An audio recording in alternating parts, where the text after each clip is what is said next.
Good morning. I'm Dr. Stephanie O'Leary, clinical psychologist, author of Parenting in the Real World. Thank you so much for tuning in this morning for an extra early holiday edition of Facebook Live.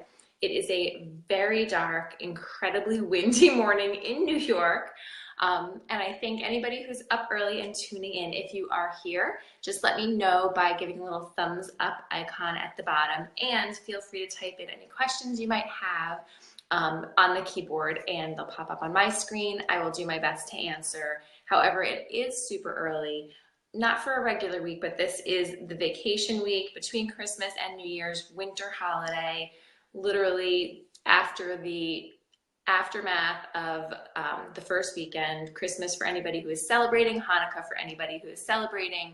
So at least my kids for now are upstairs sleeping peacefully, where hopefully they'll stay for a while.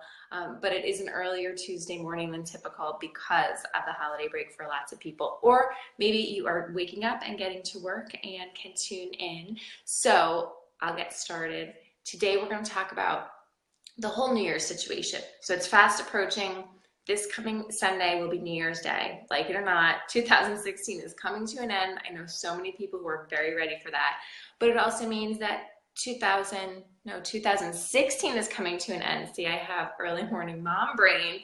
2017 is going to show up in full force. And when I sat down to write my blog for this week, I could not miss an opportunity to talk about the concept of New Year's resolutions, why after a lot of years of doing them, I decided a while back they are not for me, and what I do and our family does instead. So the New Year's resolution situation, to me as a kid, because I remember it really clearly, I remember all the hype about it. I remember sitting around sort of trying to orchestrate my family setting intentions and how badly I wanted to set intentions for other people. I remember one New Year's, I'm guessing I was probably like 8 or so maybe in second grade. And I remember being in our family living room with like a striped black and white couch that reminded me of a zebra all the time, very 1979, and watching the TV, probably some pre-show for, the ball dropping in New York City.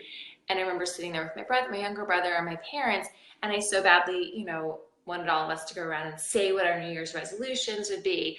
And we did. And then I guess I didn't like other people's New Year's resolution, and I really badly wanted us to be able to make New Year's resolutions for other people. And one in particular that I, for some reason, sort of a sentimental memory, but I very badly wanted my dad to quit smoking, and he had been a smoker for as long as I could remember. And I sort of mentioned that, and he shut it down really quickly, and I was super disappointed. And I carry that memory with me for a long time.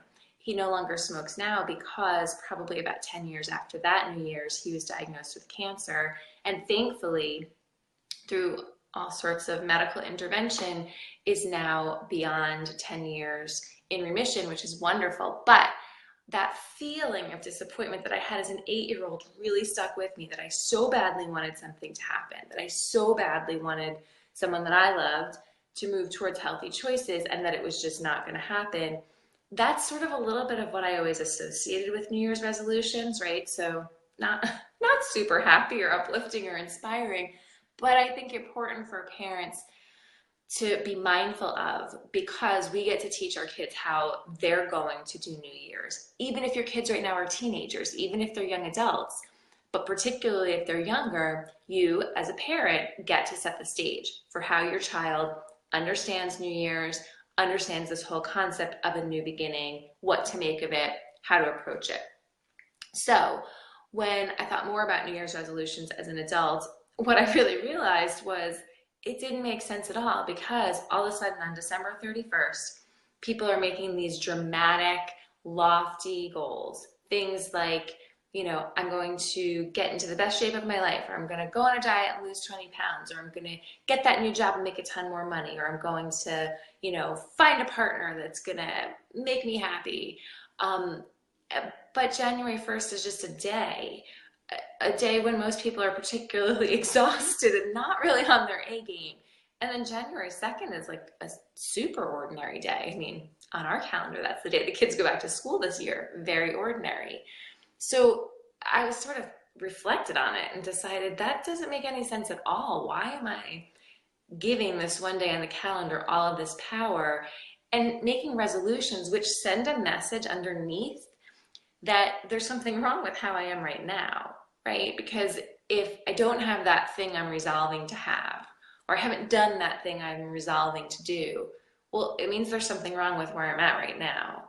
And it means that if I don't do it or get it or see it or have it or experience it, that there continues to be something wrong with me, something undesirable, something that I should be putting effort and energy into changing.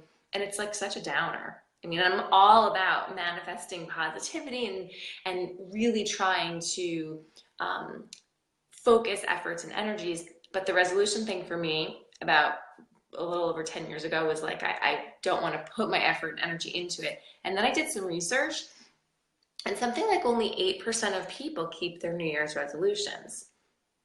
Right, because January 1st is just a normal day. And I'm wondering if someone made a decision to do something on like, May 28th, if they also have an 8% chance of sticking with that goal and working towards it. Or maybe it's even higher because there wasn't the hype and there wasn't so much pressure and build up for it. So yeah, resolutions, if they work for you, awesome, hold on to them. But if they don't, or if they fall flat, or if they feel like, meh, well, then there's something I want you to do different with your kids this year. Because I feel like the New Year's resolution thing is sort of a trap. It's something that can really lead to self-judgment, is really not all that effective. I mean, an 8% chance, if my kids told me they had an 8% chance of doing stuff I was asking them to do, those aren't great odds. Like, I'm not going to sign up for that.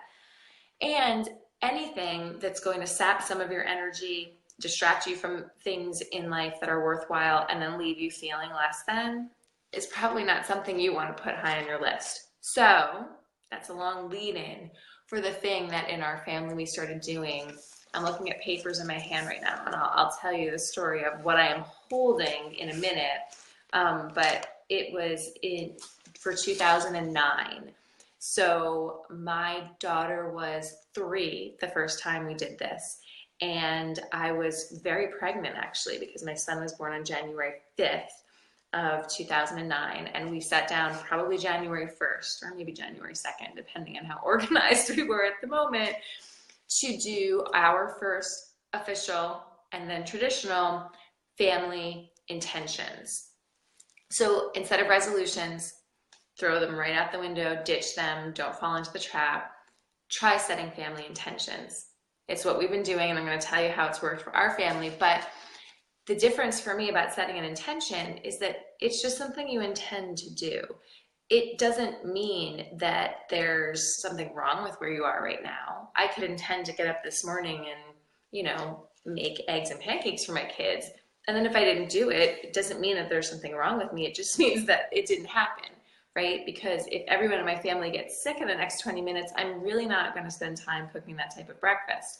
To be quite honest, I'm definitely not cooking that type of breakfast because there's a whole list of stuff we're doing today that doesn't involve a 2-course breakfast. But the difference between that and a resolution is if I say I resolve to do that this morning, then if and when I don't, it totally feels like a failure. And if I intend to do it, and if and when it doesn't happen, I can sort of justify that. Well, I did have good intentions to do it, but something else got in the way. Okay, I'm not a failure. And that's really what I'm excited about. And that's really what I wanted to give to my kids, because I did not want them to approach the whole New Year's resolution thing the way that I started to after I was a little bit older, 8, 9, after I had that experience. So I guess 2009, we sat around a kitchen table somewhere, probably in a condo we were renting, excuse me, at the time, or maybe our first house, depending on the chronology of it. And we got out computer, printer paper, and we each wrote down 5 things that we intended to do for that year. And this morning I went and I opened the envelope where we keep them all, and I have not looked at these before, which is why I was looking at the dates quickly, because I wanted to show you the way it looked when we first started, when my daughter was 3, almost 4. And I don't know if Facebook Live is going to do reverse image for you guys, but this, let's see if I can hold it up, is my daughter's, because she was really young, right? And she wasn't super with letters and numbers by that time, and she drew a sun. And she drew, what is this? Oh, she drew this as, these are pumpkins, and that's something. There's a snowman, there's a flower here, and there's a shape that is either her rudimentary rendering of the Bronx or a zoo animal, because her intentions for the year of 2009 were to go to the beach, which I scribed for her, to make a pumpkin pie. So these are pumpkins in some sort of baking accoutrement, to build a snowman. She nailed that, snowman. To go to the Bronx Zoo. Again, I'm gonna guess it's some sort of zoo animal there, and to plant flowers. So she's 3. And we said, hey, what do you want to do this year? And she said, I want to go to the beach. I want to build a snowman. I want to make a pumpkin pie. I want to go to the zoo and plant flowers. Yeah, right? Because when you're 3, that's exactly what I would hope you're thinking about doing. And the interesting part about the way my daughter approached this was these were all positive, action-oriented things that very realistically were within the framework of her life and what she could accomplish. She didn't ask to go somewhere that